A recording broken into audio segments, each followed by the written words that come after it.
Channel of Vadodara. Sigma યુનિવર્સિટીએ university તરીકેનો દરજ્જો મેળવ્યા બાદ પ્રથમ વર્ષગાંઠ નિમિત્તે ઉજવણી કરી હતી। સિગ્માએ મલેશિયાની વૈશ્વિક સ્તરે પ્રખ્યાત નેશનલ યુનિવર્સિટી પ્રતિષ્ઠિત યુનિવર્સિટી સાથે સમજૂતી કરાર પર હસ્તાક્ષર કર્યા હતા। આ જોડાણનો ઉદ્દેશ્ય વિદ્યાર્થી આદાન પ્રદાન કાર્યક્રમ તથા અન્ય સંશોધનો અને શૈક્ષણિક ભાગીદારીને સુલભ કરવાનો છે, જે આંતર સાંસ્કૃતિક શિક્ષણ અને વૈશ્વિક સ્તરે જોડાણને પ્રોત્સાહન આપશે। યુનિવર્સિટી કેબાંગસાન મલેશિયાના centre for shaping advance and professional એજ્યુકેશનના ડિરેક્ટર પ્રોફેસર સાથે તેમજ સિગ્મા યુનિવર્સિટીના પ્રમુખ અને મુંબઈની જનરલની ઉપસ્થિતિમાં આ મહત્વનું MOU પર હસ્તાક્ષર કરવામાં આવ્યા હતા। સિગ્મા યુનિવર્સિટીના પ્રમુખ ડૉક્ટર હર્ષ શાહે જણાવ્યું હતું કે જ્યારે આપણે સિગ્મા યુનિવર્સિટીના પ્રથમ વર્ષની નોંધપાત્ર સફરને પ્રતિબિંબિત કરવા જઈ રહ્યા છે, ત્યારે અમે અમારા વિદ્યાર્થીઓ અને ફેકલ્ટી માટે અપાર સંભવિતતા ધરાવતા MOU પર હસ્તાક્ષર કરીને આ મહત્વપૂર્ણ પ્રસંગની ઉજવણી કરતા અભિભૂત થઈ ગયા છીએ। આ ભાગીદારી વિશ્વ કક્ષાનું શિક્ષણ પૂરું પાડવા માટે આપણી પ્રતિબદ્ધતાનું ઉદાહરણ પૂરું પાડે છે। એટલું જ નહીં, પરંતુ શિક્ષણ કોઈ સીમાઓ જાણતું નથી એવી આપણી માન્યતાને પણ રેખાંકિત કરે છે। શૈક્ષણિક સાંસ્કૃતિક આદાન પ્રદાનને સરળ બનાવીને અમે માત્ર વૈશ્વિક સ્તરે શિક્ષણને જ આગળ વધાવી રહ્યા નથી, પરંતુ તેમનો નોંધપાત્ર સાંસ્કૃતિક પરિમાણો સાથે સમૃદ્ધ પણ બનાવવા જઈ રહ્યા છે। એકબીજા સાથે જોડાયેલા વિશ્વમાં ખીલવા માટે તૈયાર વૈશ્વિક નાગરિકોનું પોષણ પણ અમે કરી રહ્યા છીએ।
નમસ્તે, થેન્ક યુ તમને બધાને સિગ્માના ફાઉન્ડેશન ડે બદલ અહીંયા આવવા માટે, અને special thanks to his excellency consulate general of Malaysia to be here and ma'am from UGM Malaysia. So sigma university always જે તે સિગ્મા નામ છે સમેશન ઓફ ઓલ, અમને ઓલવેઝ એવું જોઈએ છે કે સિગ્માના સ્ટુડન્ટ્સ જ્યારે બી બહાર જાય તો એમને એક ઓવરઓલ એક્સપોઝર અને એક્સપિરિયન્સ સાથે બહાર આવે કે જે માર્કેટની ડિમાન્ડ છે, માર્કેટની નીડ છે, એ પ્રમાણે છોકરાઓ બહાર આવી શકે।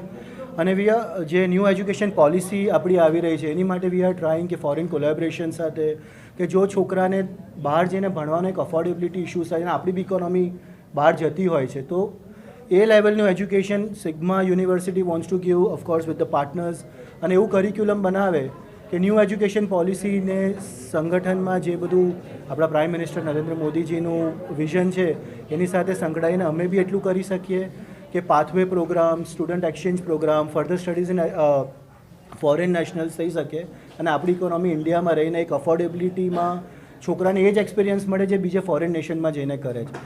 સાથે સાથે એક વર્ષની જર્ની સિગ્માની બહુ ઇન્ટરેસ્ટિંગ રહી છે।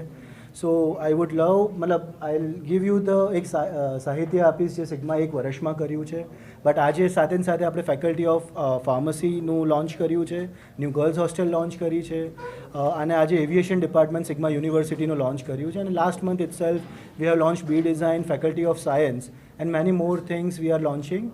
અને અમે આશા કરીએ છીએ બધા ઇન્ડસ્ટ્રીનો સપોર્ટ, અને એની સાથે અમે સિગ્મા ઇન્ડિયાને સુપર પાવર જે બની રહ્યું છે એ બનાવવા માટે અમે સપોર્ટ રહે, અને અમારા છોકરાઓ જ્યારે બી બહાર આવે they will make India a proud nation. And I am sure તમારા બધાના સપોર્ટ અને સાથથી સિગ્માના ફર્સ્ટ યરની જર્ની બહુ સારી રહી છે, અને આગળ જતાં બી બહુ સારી થશે. Keep blessing us, keep supporting us. Thank you. And foremost, of course, as representative of the government of Malaysia in West India, I personally kind of welcome all sort of collaboration between India and Malaysia, because actually, as our president of Sigma University said, as India is turning into a very great nation, we also as a partner to India in bilaterally, multilaterally, we would like to also growing up together with India. And this education sector is one of the areas that we can always explore and deepen, strengthen, because now the world is changing, and a lot of things that can be done for the future generation. So this today we already present our LOI from UKM to Sigma University. So expressing our interest and kind of readiness to pursue further in terms of education collaboration, and we look forward as this kind of cooperation to expand, to grow more, so that both nations can benefit from this kind of activities, and it will be good for the next generation. Thank you. Thank you. Yeah.